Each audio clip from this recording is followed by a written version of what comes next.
এই কামলা, এই এই নাম্বারে একটু কল দি তো, আমার ফোনে টাকা নাই, কল দে। ও ম্যাডাম, এই নাম্বারে কল দিবেন?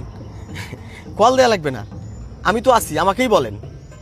বুঝলাম না, এই তোর কি মাথা ঠিক আছে? তুই থাকলেও কি না থাকলেও কি তোকে বলবো মানে? আর তুই জানিস আমি কাকে কল দিতে বলছি? এই প্রজেক্টের মালিককে। এই নে, তোকে কল দিতে বলছি, কল দে নে। ম্যাডাম বললাম তো কল দেয়া লাগবে না, আপনার কি বলার আমাকেই বলেন। এই তোকে বলবো মানে? আর তোকে বললে কি আমার সমস্যার সমাধান হয়ে যাবে? আমি তোর মালিকের সাথে দেখা করতে আসছি। তুই কি জানিস তোর মালিকের সাথে আমার বিয়ে ঠিক হয়েছে? আর আমি কে? আমাকে তুই চিনিস? আমি এই শহরের সব থেকে বড় কোটিপতির মেয়ে, আফজাল চৌধুরীর একমাত্র মেয়ে। ও বুঝতে পেরেছি, আপনি এই শহরের ধনী ব্যক্তির মেয়ে। আপনি আসছেন এই প্রজেক্টের মালিক রিপন চৌধুরীর সঙ্গে দেখা করতে।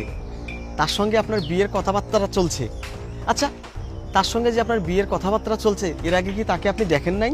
না, এর আগে ওনার সাথে আমার দেখা হয়নি। আর এই বিয়েটা আমার বাবা ঠিক করেছে। আমার বাবা আমাকে পাঠিয়েছে এই প্রজেক্টে আসলে ওনার সাথে আমার দেখা হবে এই জন্য। আর আমি বুঝলাম না তোকে এত কৈফিয়ত দিতে হচ্ছে কেন, বলতো আমাকে। না ম্যাডাম, কৈফিয়ত না তো, আমি বললাম আমাকে বললেই হবে। আবার বলতেছে এক কথা, ওকে বললে হবে। আরে তুই তো একটা কামলা চাষা, তোকে কেন বলবো? আমি তো আসছি তোর মালিকের সাথে দেখা করতে, তোর মালিকের সাথে কথা বলবো, তোকে কেন বলবো বল? ম্যাডাম আপনাদেরকে দেখে তো অনেক ভদ্র মনে হচ্ছে, কিন্তু আপনাদের ব্যবহার এত ফালতু কেন? এত খারাপ ব্যবহার কেন আপনাদের? আপনি বলছেন রিপন সাহেবের সঙ্গে আপনার বিয়ের কথাবার্তা চলছে। রিপন সাহেব তো অনেক ভালো মানুষ, এই শহরে তার অনেক নাম কাম, সে একজন কোটিপতি, কিন্তু তার সাথে আপনার বিয়ের কথাবার্তা চলছে, বিষয়টা তো মানতে পারলাম না।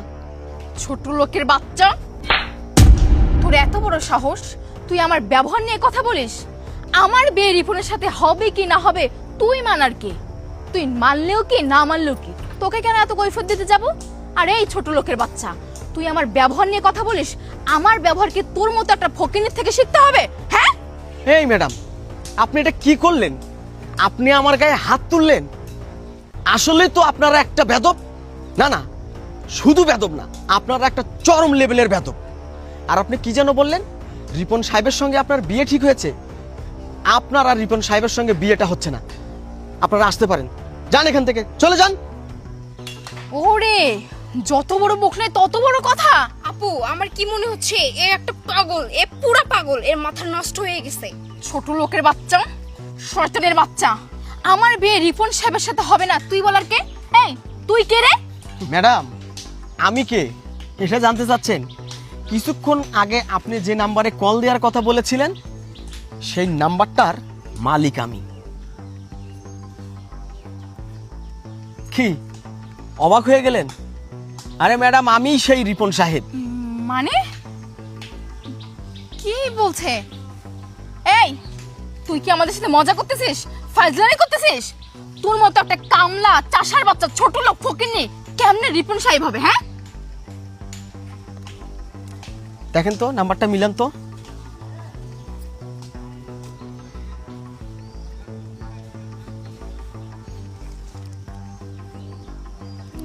কি মনে হয় আপনার আমি কামলা?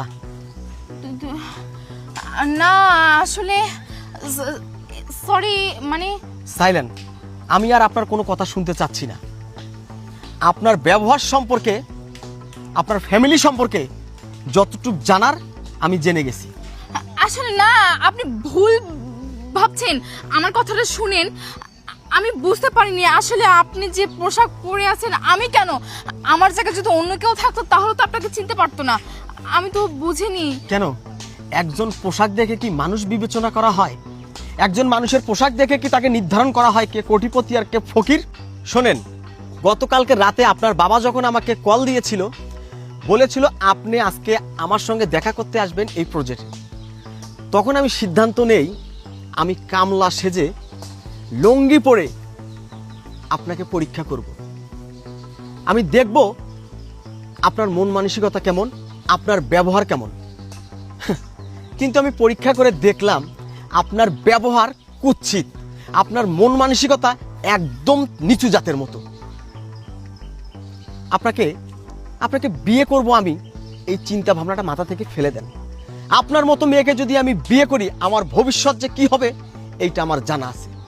আমি একজন মানুষ, আমার কোটি কোটি টাকা, এই অহংকার আমি কখনো দেখাইনি। আমার লক্ষ লক্ষ টাকা, কোটি কোটি টাকা, এই ভাব নিয়ে আমি কখনো চলিনি।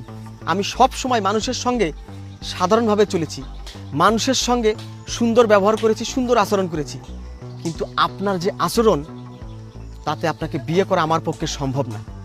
আপনি এখান থেকে আসতে পারেন, আপনার সঙ্গে আমার আর বিয়েটা হচ্ছে না। ও আর একটা কথা, আপনার বাবা যদি আপনাকে প্রশ্ন করে কেন আমি বিয়েটা ভেঙে দিয়েছি, আর আপনি যদি আপনার বাবাকে এই কথাটা বলতে না পারেন, আমাকে কল দিতে বলবেন, আমি তাকে বিস্তারিত জানাই দিব। প্লিজ আপনি এখন আসতে পারেন। কি হলো, এখনো নির্লজ্জর মতো দাঁড়িয়ে আছেন কেন? যান, আরে চলে যান এখান থেকে। শুনেন না, আমার না অনেক বড় ভুল হয়ে গেছে, আমাকে কি একটাবার ক্ষমা করা যায় না? আসলে সত্যি বলছি, আমি বুঝতে পারিনি, আমি অন্যায় করে ফেলছি। আর একটা কথা, প্লিজ বাবাকে এসব কিছু বলিয়েন না আপনি, নাহলে আমি বাবার কাছে মুখ দেখাতে পারবো না। আমাকে ক্ষমা করে দেন। ক্ষমা? আপনাকে করব ক্ষমা? আপনি তো কোনো অপরাধ করেন নাই। আপনি আপনার আসল রূপটা শুধু আমার কাছে এসে প্রেজেন্ট করেছেন, আর আপনার এই রূপ দেখে আমি আমার সিদ্ধান্ত নিয়েছি। প্লিজ আপনি আসতে পারেন। আরে যান, চলে যান।